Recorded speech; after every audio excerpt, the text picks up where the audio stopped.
윤석열 대통령은 이제 후보자 때 네. 대선 후보자 때도 그랬고 이후에도 그랬던 걸로 아는데 뭐 말이 몇 번 바뀌었어요. 자, 바뀌었습니다. 일단은 예. 거기서 손해만 봤다 처음에 네. 그리고 그 이후에는 또 이제 뉴스타파 보도가 계속돼서 그런지 예. 뭐 손해도 받고 또 맞아요. 이익도 받고 네. 이렇게 좀 모호하게 두리뭉실하게 넘어갔는데 맞습니다. 예. 자, 지난번에 제가 기억하기는 언제 나오셨을 때 윤석열 대통령도 이 사건의 실체, 자, 김건희 여사의 주가 조작 관련한 그 행위를 정확히 모를 수 있다. 예. 이런 얘기를 했던 걸로 기억나요. 지금은 어떻게 생각하세요? 지금도 모르고 있을까요, 윤 대통령 혼자? 온 국민이 이제 다 알판인데? 이제 모르기 힘들죠. 모르기 힘들죠. 이제 모르겠습니다. 뭐 본인이 뉴스도 안 보시고 참모들이 올리는 보고서도 안 읽고 뭐 그러면 뭐 혼자 모를 수는 있겠지만 아니, 부부간에 대화는 할 거네, 이런 중대한 문제에 대해서. 네? 그쵸. 예. 모르기 힘들죠. 알 거라고 보고. 그리고 지금 드는 생각은 네. 김건희 여사 아까 저희가 보여드린 그 검찰이 한국거래소의 수익 구간을 의뢰했다고 했잖아요. 그 수익을 의뢰했다고 했잖아요. 그 기간이 종료되는 시점이 2011년 12월 30일이에요.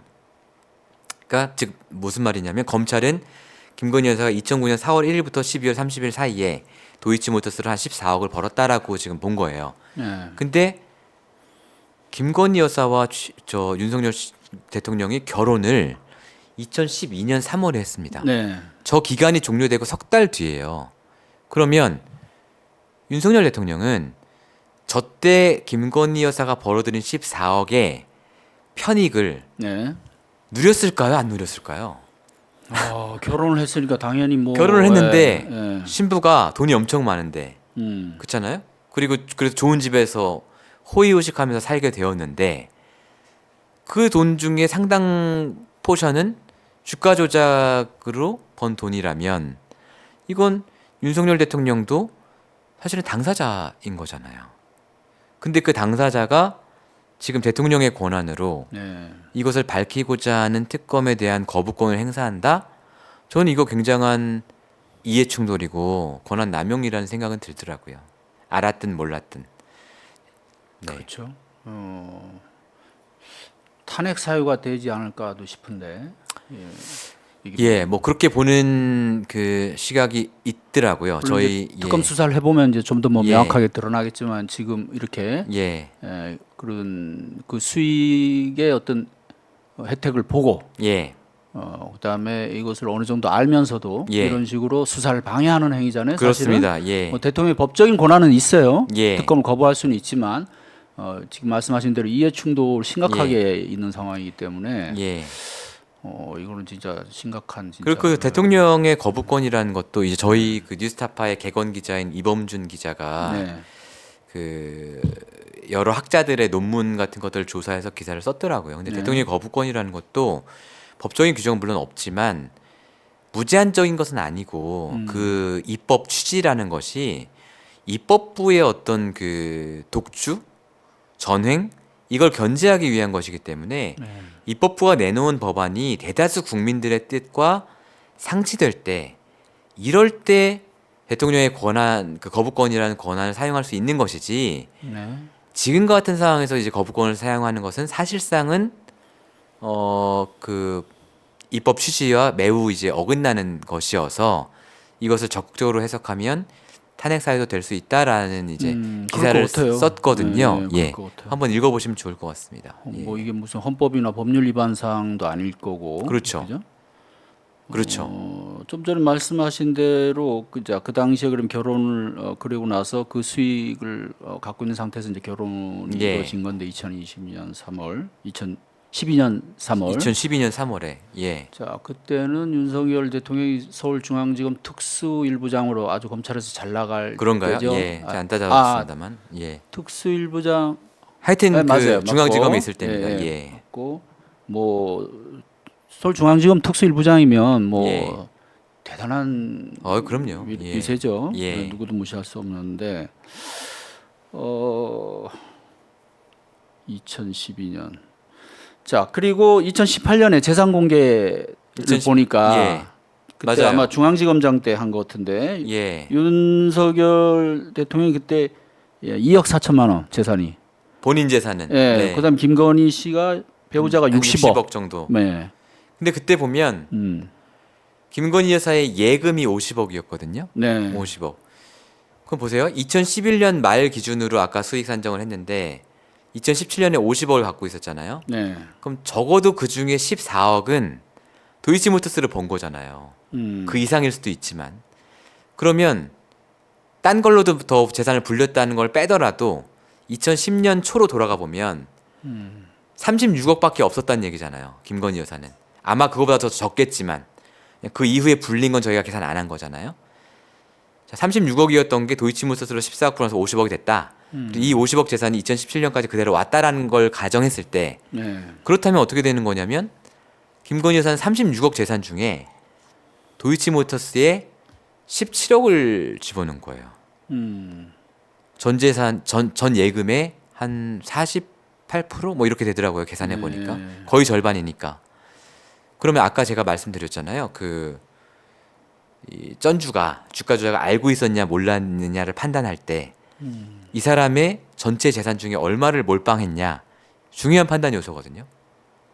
김건희 여사가 대체 어떤 확신을 가지고 자기 전 재산의 절반을 이 도이치모터스라는 종목은 시가총액이 몇백억밖에 안 되는 회사고 거래량도 굉장히 적은 회사란 말이에요.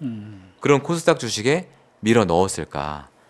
그렇게 강한 확신은 대체 어떻게 얻었을까? 라는 상식적인 질문을 당연히 해볼 수밖에 없는 거고 네. 만약에 이걸 가지고 법정에서 따진다면 판사가 보기에는 이 사람은 주가 조작 작전을 알고 있었구나 라고 생각할 수 있는 매우 강력한 근거가 되는 것이죠. 자, 그리고 또 일부에서는 이제 뭐 여권에서 주로 하는 얘기지만 자, 이게 이제 윤석열 대통령이 결혼하기 전에 일이라서 예. 대통령과 직접 관련도 없는 사안이고 예. 뭐 이런 식으로 또 얘기를 해요. 예. 자, 그러면 시기로 보면 네. 자, 결혼은 아까 얘기한 대로 2012년에 네. 했고 그냥 형식적인 시기로 보면 뭐 그 말이 그렇습니다. 맞죠? 예. 예. 그런데 검찰이 기소한 주가 조작 시기는요. 2012년 말까지입니다. 그리고 2012년 그럼 3월부터 2012년 말까지 기간 동안 김건희 여사의 도이치모터스 주식 거래가 없었냐? 있었습니다. 그 중에 어떤 게 있냐면 그때는 도이치모터스 주식이 좀 떨어질 때예요. 그러니까 김건희 여사는 이미 그 전에 엑시트를 했죠. 떨어질 때인데 주가 조작 세력들은 아직 남아 있습니다. 그럼 주가 조작 세력들은 이걸 막아야 돼요. 떨어지는 걸. 그럼 권오수 회장한테 부탁을 하죠. 너무 떨어지는데 당신 주변에 좀 사줄 사람 없냐? 네. 라고 했을 때 김건희 여사 계좌에서 주문이 나와요. 주가를 올리는 것만 주가 조작이 아니고요. 주가 떨어지는 걸 막는 것도 주가 조작이거든요. 그럼 분명히 검찰 시각에서 볼 때는 2012년, 그러니까 윤석열 총장과 윤석열 대통령과 결혼하고 난 뒤에도 네. 김건희 여사의 계좌는 시세 조종성 거래에 활용이 되었다. 이게 일단 한 가지 포인트를 말씀드려야 될 것 같고요. 또 한 가지는 검찰이 이제 주가 조작 그 범죄로 기소하진 않았지만 네. 2013년 이후에도 김건희 여사와 권우수 회장의 수상한 금전 거래는 계속 이어졌습니다. 네, 그거 진짜 그게 또 중요해요. 예. 네. 예를 들어서 권우수 회장이 신주 인수권이라는 걸 많이 갖고 있었거든요. 신주 인수권이 많았는데 이 신주 인수권을 가지고 있으면 돈이 되는 거예요. 왜냐하면 나중에 주식을 싼 값에 전환할 수 있는 권리니까. 네. 근데 그 중에 일부를 김건희 여사한테 팔아요. 그래서 김건희 여사는 그걸 받아서 최소 이제 저희가 계산해 보니까 최소 몇 천만 원에서 많게는 몇 억까지 수익을 올렸단 말이에요.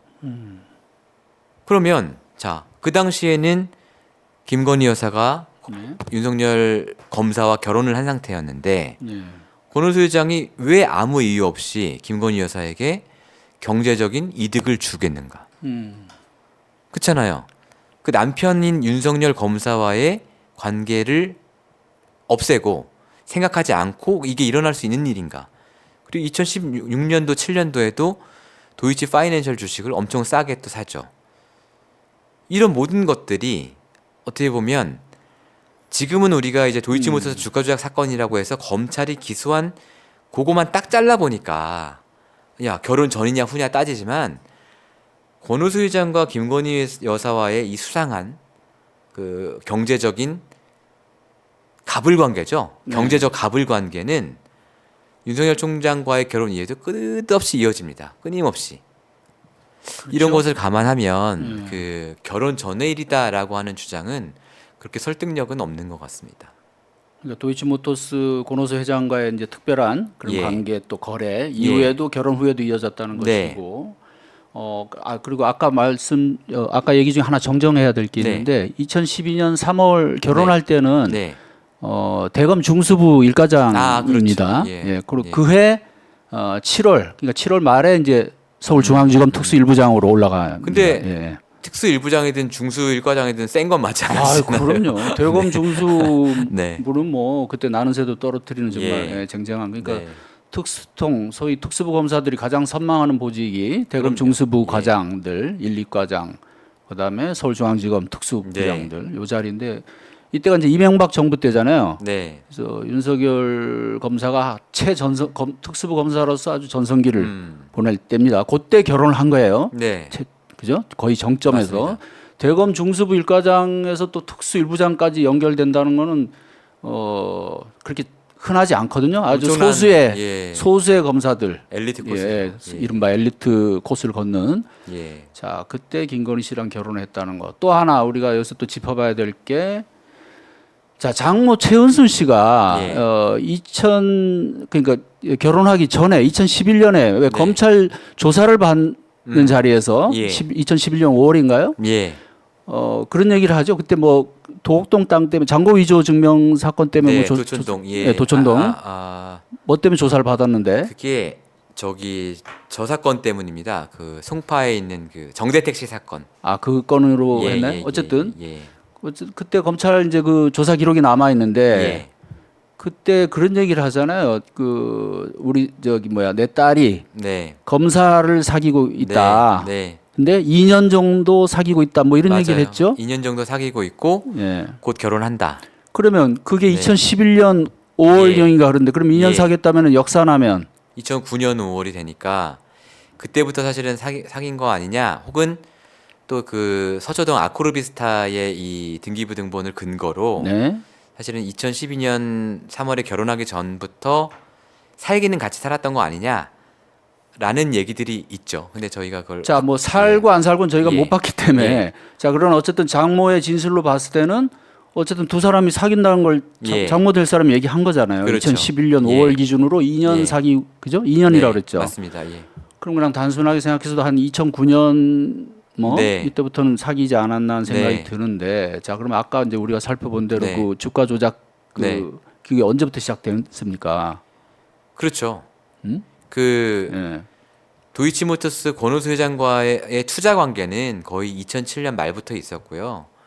그 2009년에도 수상한 거래들이 많고, 그러니까 겹치는 거죠, 이 시기가. 자, 그러면 자, 윤석열 검사는 그때 그러면 그 내용을 물론 몰랐을 수도 있고 네, 그죠? 네, 그냥 뭐 사귀는 정도 사귀는 기간에 네. 얘기를 안 하면 모를 수도 있겠죠. 네.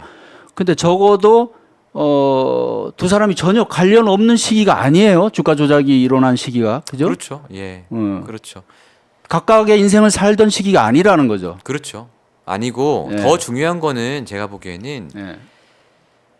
그 범죄가 발생할 때 몰랐을 수 있습니다. 그러나 그 범죄가 드러나고 네. 밝혀지고 수사가 되는 과정에는 문재인 정부 때. 예. 분명히 뭐 두말할 것도 없는 이제 부부고 그때 이제 윤석열 검사는 그 수사를 막을 수 있는 위치에 있었다는 것이죠.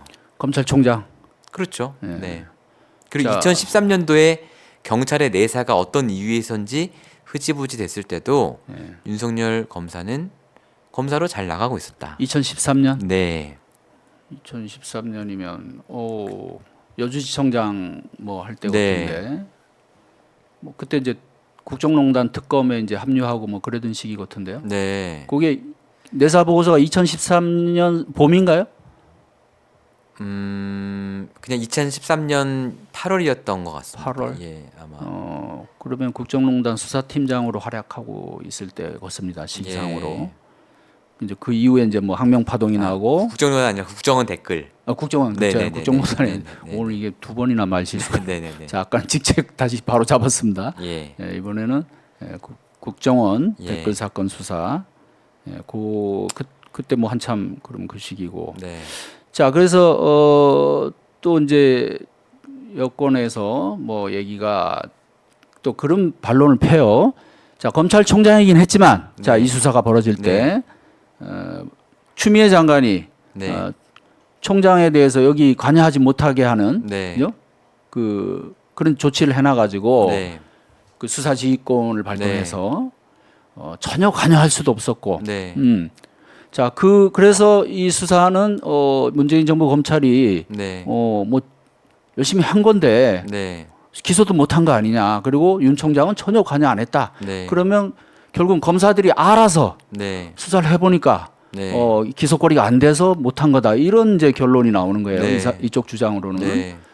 그건 어떻게 우리가 또 해석을 해야 될까요? 그러니까 일단 기본적으로는 저희가 이번에 수사 기록을 쭉 보니까 이 사건이 저희가 2020년 2월에 보도를 하고 20년 3월인가 4월에 이제 몇몇 국회의원들이 고발을 했거든요. 네.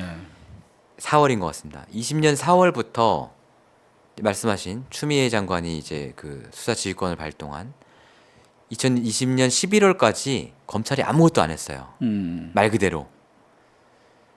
그 당시에 한 것은 그 한국거래소에다가 심리 분석 의뢰한 게 다예요. 그리고 첫 번째 수사 보고서가 20년 11월 이후에 올라갑니다. 이게 기록을 보니까. 네. 그렇다면 2년이라고 주장하는 것 중에 이미 7, 8개월 동안 아무것도 안 한 거죠. 자, 그러면 2020년 11월 정도부터 기초적인 수사를 막 해요. 그야말로 기초적인 수사들. 윤석열 총장이 2022년 3월에 이제 그만뒀죠. 3월에 총장직 사임하고 정치인이 됩니다. 그럼 이제 본격적인 수사는 2022년 이제 윤석열 총장이 사임하고 나서 벌어지거든요. 그럼 2022년 3월에 사임하고 그해 12월에 기소했으니까 한 9개월 정도 수사를 한 거예요. 근데 그 9개월 동안 윤석열 총장은 뭐였냐? 유력한 대선 후보입니다. 네. 차기. 그럼 검찰은 어떻게 할까요? 유력한 대선 후보를 우리가 지금 문재인 정부니까 우리는 문재인 정부의 검찰이니까 야당 대선 후보를 우리가 죽여야지, 잡아야지 라고 덤벼들까요? 아니면 자, 다음 정권 어떻게 될지 몰라. 윤석열이 될지 이재명이 될지 알 수 없어. 우리는 그 두 가지 경우에 모두 살아남고 대비해야 돼. 이렇게 갈까요? 그동안 우리가 봐왔던 검찰의 조직 생리 네. 여러분 당연히 후자일 것인데 그런 흔적들이 저는 남아 있다고 봐요. 수사 기록에 이를테면 그 많은 분들이 그런 걸 궁금해하시는데 검찰이 묻으려면 완전히 묻어버리지 왜 이런 걸 남겨놨을까? 흔적들을. 일단 김건희 그 최은순 수익 같은 거 의견서에 안 써도 되잖아요. 그렇죠.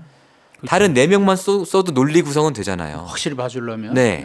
왜 남겨놨을까? 제 생각은 그렇습니다. 이게 어떻게 될지 모르는 거예요. 정권의 향배가. 야, 그러니까 그 검사들이 뭐 크게 양심적이거나 예. 특별히 정의로워서가 아니라 그건 모르지만 제가 단정할 수 없지만 일단 나오는 대로 네. 최소한 그냥 직업 정신으로 예. 은폐할 수는 없었다는 거죠. 네. 그리고 나중에 이를테면 윤석열 대통령이 만약에 당선이 안 됐다. 그러면 이 사건 제대로 수사해야 될 수도 있잖아요. 그렇죠. 그럼 그럴 만한 여지는 이미 그동안의 수사 결과에 들어 있어야 이걸 가지고 뭘 더 할 거 아닙니까? 네. 저는 뭐 그런 관점에서 보고 있습니다. 예. 자, 이게 이제 뭐 어떻게 보면 특권층, 뭐 대통령 부인이면 사실 특권층이라고 할 수 있는데 네. 특권층에 대한 수사. 자, 윤석열 대통령이 처음 장모가 구속될 때 했던 얘기가 있잖아요. 네. 법 적용에 누구나 예외가 없다. 네. 예, 이 얘기를 아주 호기롭게 하고 이랬는데 예외가 있어요 지금 보니까. 예, 그렇습니다. 네, 그리고 뭐 장모가 벌써 뭐 몇 번 지금 뭐 구속도 되고 법원에서 유죄도 뭐 선고도 받고 또 확정된 것도 있고 네. 뭐 해도 뭐 단 한 번 사과도 없고 그다음에 이제 부인 가장 네. 가까운 부인이 관련된 일에 대해서도 그냥 뭐 그냥 일방 통행식 논리인데 참 사고 방식이 독특하다. 어떻게 이런 그러니까 것이 이제, 국민한테 예. 그대로 이것이 국민들한테 이것이 통용이 될 거로 생각을 하는지 잘 모르겠어요. 구체적인 사실관계에 대해서 예. 설명이나 해명이나 반론을 전혀 하지 않습니다. 구체적인 사실관계를 갖고 얘기를 해야 되는데 항상 아까 말씀하신 문재인 정부에서 2년 동안 탈탈 네. 털었다. 아니, 근데 구체적으로 지금 수익이 나왔잖아요. 그럼 그러니까. 거기에 대해서 얘기를 해야죠. 내가 과거에 했던 말은 내가 잘 몰라서 그랬다든가. 그런 얘기를 왜 민주주의라는 게 권력자가 국민에게 설명해야 될 것을 설명하는 체계가 민주주의인 거잖아요. 그걸 설명 안 해도 되는 건 독재죠. 그렇죠. 예. 근데 그런 설명의 의무를 다하지 않는 게 저는 굉장히 지금 뭐랄까 부적절하다고 생각을 그냥 합니다. 뭐 국민을 한마디로 우습게 아는 거라고 네. 밖에 볼 수 없고 그간의 뉴스타파가 중간중간 그 아주 적절한 그 내용으로 보도를 했잖아요. 예. 이게 팩트를 가지고 예. 거기에 대해서도 일체 네. 반론도 없고 설명도 맞습니다. 없고 해명도 없고 예. 그냥 뉴스타파는 예. 좌파 매체니까 뭐 이런 식으로 그렇죠. 가짜 약간, 뉴스 만드는 예. 곳이니까. 예. 네, 지금 뭐 또 지금 네. 이상한 수사도 또 하고 있는데 예. 그 대선 뭐 공작 보도를 했다고. 예. 예. 자 그런 식이에요. 그 고발사주 사건이 났을 때도 그랬고 예. 무슨 여권의 공작이다. 네. 그러니까 내용을 가지고 구체적으로 아까 맞아요. 말씀하신 대로 민주주의 예. 국가에서라면 그 내용을 가지고 대통령실과 언론이 토론할 수도 있고 뭐 네. 언쟁을 벌일 수도 있고 하는 네. 부분인데 그런 것은 전혀 없고 그냥 일방적인 논리로만 그냥 네. 네. 하고 지금 뭐 한동훈 비대위원장의 그 논리도 똑같잖아요. 여기에 대해서 지금 전혀 내용으로 다투거나 하지를 않고 그렇습니다. 총선령 악법이다. 네. 이 소리만 줄기차게 하고 있어요. 그러니까 저는 사실은 기자들도 구체적인 내용을 좀 물어야 된다고 생각을 해요. 그래서 만약에 아니 수익이 23억이라는데 어떻게 된 거냐? 그러면 또 똑같은 얘기 하겠죠. 예. 문재인 정부에서 탈탈 아니 그게 아니고 한 번 더 물어보고 추궁을 계속 해야죠. 연쇄 질문을 던지면서 여러 기자들이 힘을 합쳐서 그렇게 해서 그 권력자들로부터 답변을 받아내야죠. 네, 그게 좀 답답한 부분인 것 같습니다. 이 정부가 특히 이제 뭐 공정과 상식 그런 걸 많이 외쳤고 또 법치 뭐 이런 네. 말도 많이 하고 했는데 원래 한비자가 말한 그런 법치라는 것은 이게 누구에게나 네. 공평하게 적용하는 그런 법치를 그렇습니다. 얘기하는 거잖아요. 예. 근데 이것이 어떤 특권층이나 권력층, 지배층, 권력과 부를 갖고 있는 사람들에게만 적용되는 법치라면 그러니까 차별적으로 네. 적용이 된다면 일반 국민과 이런 법치는 사실은 없으니만 못한 거잖아요. 그죠?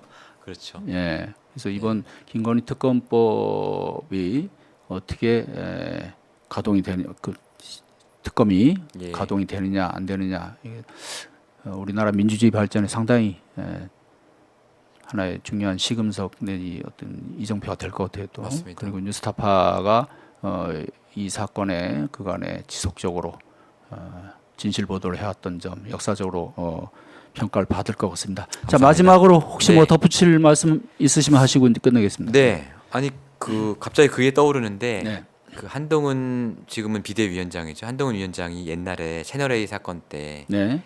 그 이동재 기자가 그 부산에 갔을 때 한 녹취가 공개가 됐지 않습니까? 그때 이런 말 하잖아요. 완벽하게 깨끗할 수는 없는데 네. 누구라도 걸리면 가야 된다. 음. 걸렸는데 거기서 아니라고 화내고 성내면 그건 진짜 안 된다. 음. 라는 말을 한동훈 위원장이 했단 말이에요. 근데 지금은 걸려도 여러 번 걸린 거거든요. 네. 근데 안 가요. 안 가고 계속 화만 냅니다. 본인이 한 말을 좀 돌아봤으면 좋겠습니다. 네. 그러니까요. 뭐 제가 자주 하는 말인데 이게 검사 마인드가 정말 이게 공정하게 작용하면 우리 사회를 위해서 참 네. 바람직하고 여러 가지 긍정적인 작용이 있을 텐데 이렇게 검찰 패밀리, 검사와 관련된 사람들 여기에 특별한 잣대를 들이댄다면은 그 무슨 그런 소용이 있겠어요? 전부 그 뭐 미사 여구들 아무 소용도 없고 진짜 하지 않은만 못한 그런 수사, 하지 않은만 못한 법치가 되지 않을까 이런 네. 생각을 합니다. 자, 우리 오늘 심보 기자님 수고하셨고요. 다음에 또 다시 한번 이게 이제 이 문제가 계속 또 쟁점이 될 것 같아서 네. 또 한번 시간 내서 네, 한번 또 알겠습니다. 와주시면 고맙겠습니다. 네, 고맙습니다. 네, 오늘 감사합니다. 예, 시청자 여러분 마치겠습니다.